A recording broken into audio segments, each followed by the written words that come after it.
اعوذ باللہ من الشیطان الرجیم، بسم اللہ الرحمن الرحیم۔ الصلاۃ والسلام علیکہ یا رسول اللہ صلی اللہ علیہ وآلہ وسلم۔ السلام علیکم رحمۃ اللہ وبرکاتہ۔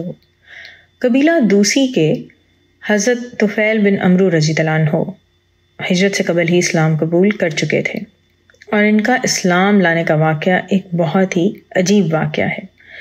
یہ بہت عقل مند تھے، شاعر بھی تھے۔ کسی ضرورت سے جب اپنے علاقے سے مکہ آئے تو کفار قریش نے ان سے کہہ دیا کہ خبردار تم حضور صلی اللہ علیہ وسلم سے نہ ملنا اور بالکل بھی ان کی بات نہ سننا، کیونکہ وہ جو کلام پڑھتے ہیں اس میں ایسا جادو ہے کہ جو بھی وہ کلام سن لیتا ہے اپنا دین مذہب سب چھوڑ بیٹھتا ہے اور اپنے رشتہ داروں سے بھی کٹ جاتا ہے۔ تو حضرت طفیل رضی اللہ عنہ جب کفار مکہ کی باتیں سن لیتے ہیں تو اس کے بعد کیا کرتے ہیں کہ اپنے کانوں میں روئی بھر لیتے ہیں کہ کہیں گزرتے آتے جاتے قرآن کی آواز ان کے کانوں میں نہ پڑ جائے۔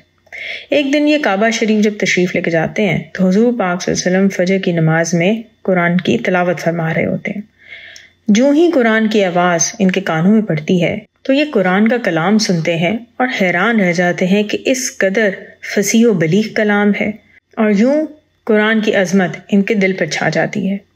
جب حضور پاک صلی اللہ علیہ وسلم نماز سے فارغ ہو کر اپنے گھر کی طرف چلتے ہیں تو یہ بے تابانہ حضور صلی اللہ علیہ وسلم کے پیچھے چل پڑتے ہیں، اور پھر آپ صلی اللہ علیہ وسلم کے سامنے حاضر ہوتے ہیں اور اپنا حال بیان کرتے ہیں، اور قریش کی بات بھی بتاتے ہیں کہ کس طرح انہوں نے ان کو منع کیا تھا کہ قرآن پاک نہ سنیں۔ یہ عرض کرتے ہیں کہ خدا کی قسم میں نے قرآن سے بڑھ کر فصیح و بلیغ کلام آج تک نہیں سنا، مجھے بتائیے کہ اسلام کیا ہے۔ تب حضور پاک صلی اللہ علیہ وسلم اسلام کے چند احکامات ان کو بیان فرماتے ہیں اور ان کو اسلام کی دعوت دیتے ہیں، تو یہ فوراً ہی کلمہ پڑھ کر مسلمان ہو جاتے ہیں۔ پھر حضرت طفیل رضی اللہ عنہ حضور پاک صلی اللہ علیہ وسلم سے عرض کرتے ہیں کہ مجھے کوئی ایسی علامت یا کوئی ایسی کرامت عطا کر دیجئے کہ جب میں واپس اپنے قبیلے میں جاؤں اور اپنی قوم کو جا کر اسلام کا پیغام دوں تو وہ میری باتوں کو سچا جانے اور اسلام کو قبول کر لیں۔ تو آپ صلی اللہ علیہ وسلم ان کے حق میں یہ دعا فرماتے ہیں کہ الہی ان کو ایک خاص قسم کا نور عطا فرما دے، اور حضور پاک صلی اللہ علیہ وسلم کی اس دعا کے بعد یہ کرامت ظاہر ہوتی ہے کہ حضرت طفیل رضی اللہ عنہ کی دونوں آنکھوں کے درمیان چراغ کی مانند ایک نور چمکنے لگتا ہے۔ حضرت طفیل رضی اللہ عنہ پھر سے عرض کرتے ہیں کہ یا رسول اللہ صلی اللہ علیہ وسلم دعا کر دیجئے کہ یہ نور میرے چہرے سے میرے سر میں منتقل ہو جائے۔ تو پھر اس دعا کے بعد ان کا سر قندیل کی طرح چمکنے لگتا ہے۔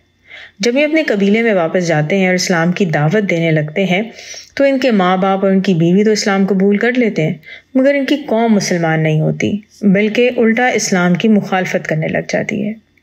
یہ مایوس ہو کر واپس حضور پاک صلی اللہ علیہ وسلم کی خدمت میں حاضر ہوتے ہیں اور اپنی قوم کی حالت بتاتے ہیں، تو آپ صلی اللہ علیہ وسلم انہیں ارشاد فرماتے ہیں کہ تم واپس اپنی قوم میں جاؤ اور نرمی کے ساتھ ان کو خدا کی طرف بلاتے رہو۔ اور آپ دیکھیں کہ پھر حضرت طفیل رضی اللہ عنہ جب واپس اپنی قوم میں جاتے ہیں تو مسلسل اسلام کی دعوت دیتے رہتے ہیں، یہاں تک کہ آہستہ آہستہ تقریباً 70 یا 80 گھر مسلمان ہو جاتے ہیں۔ اور پھر حضرت طفیل رضی اللہ عنہ ان لوگوں کو ساتھ لے کر خیبر میں حضور وسلم کی خدمت میں حاضر بھی ہوئے، اور آپ صلی اللہ علیہ وسلم نے خوش ہو کر خیبر کے مال غنیمت سے ان لوگوں کو بھی حصہ دیا۔ غامد قبیلے کا وفد جو 10 آدمیوں پہ مشتمل تھا وہ بھی 10 ہجری میں مدینہ آتے ہیں۔ جس جگہ وہ ٹھہرے تھے وہاں پر وہ اپنے وفد کا ایک آدمی، ایک نوجوان چھوڑ کر آتے ہیں کہ وہ سامان کی حفاظت کرے گا۔ اس نوجوان کی جب آنکھ لگتی ہے تو ایک چور آتا ہے اور وہ سامان اٹھا کر لے جاتا ہے۔ ادھر یہ باقی لوگوں کا وفد جو حضور پاک کے خدمت میں جب حاضر ہوا تو حضور پاک صلی اللہ علیہ وسلم ان کو فرماتے ہیں تمہارا سامان ایک چور لے کر بھاگ گیا تھا، لیکن جس نوجوان کو تم پیچھے چھوڑ کر آئے تھے اس نے اس بیگ کو یعنی سامان کو واپس پا لیا ہے۔ جب یہ لوگ حضور پاک صلی اللہ علیہ وسلم کی خدمت سے اٹھ کر واپس اپنی اس جگہ پہ جاتے ہیں تو جس نوجوان کو پیچھے چھوڑ کر گئے تھے اس نے بتایا کہ میں سو رہا تھا کہ ایک چور سامان لے کر بھاگا، مگر جب میں اٹھا اور سامان کی تلاش میں نکلا راستے میں مجھے ایک شخص نظر آیا، وہ مجھ کو دیکھتے ہی اس جگہ سے فرار ہو گیا۔ میں نے جب وہ جگہ دیکھی تو وہاں پر زمین کھدی ہوئی معلوم ہوئی، جب میں نے اس مٹی کو ہٹایا تو وہاں پہ مجھے سامان کا تھیلا مل گیا اور میں اس کو نکال کر واپس لے آیا۔ یہ واقعہ سن کر وہ سب لوگ فوراً بول پڑے کہ بے شک رسول پاک صلی اللہ علیہ وسلم حق ہیں، اور ان سب لوگوں نے اسلام کو قبول کر لیا۔ اور پھر اس نوجوان نے بھی حضور پاک کی خدمت میں حاضر ہو کر کلمہ پڑھا۔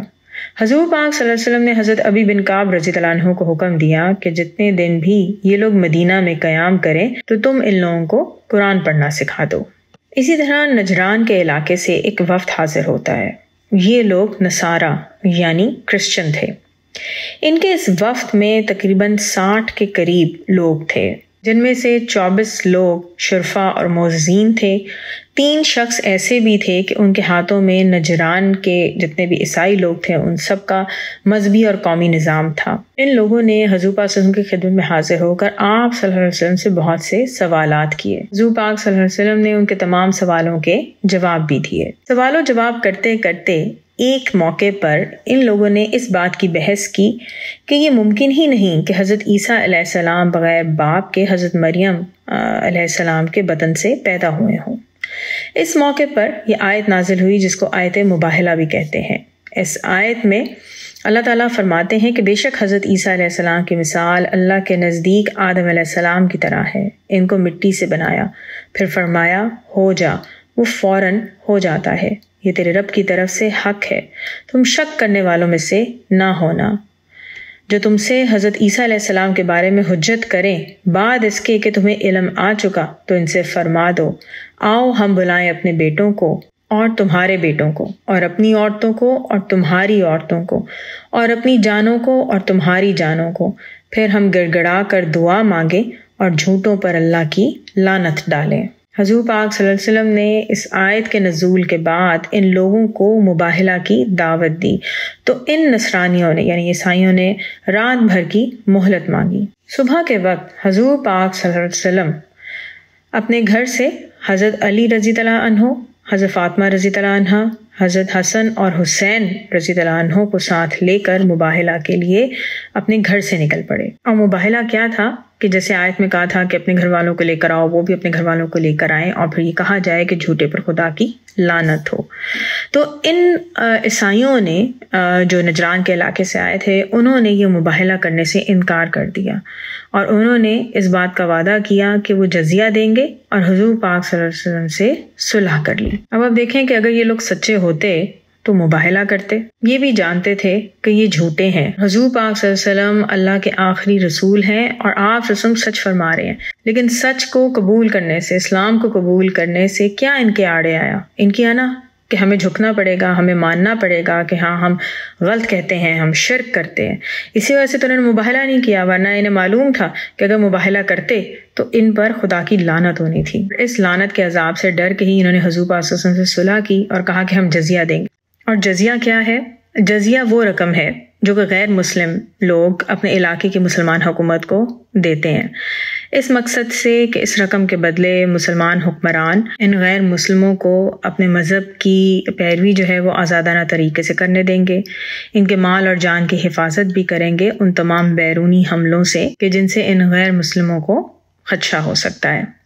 انشاءاللہ باقی نیکسٹ ویڈیو میں الصلاۃ والسلام علیکہ یا رسول اللہ صلی اللہ علیہ وآلہ وسلم. السلام علیکم رحمۃ اللہ وبرکاتہ.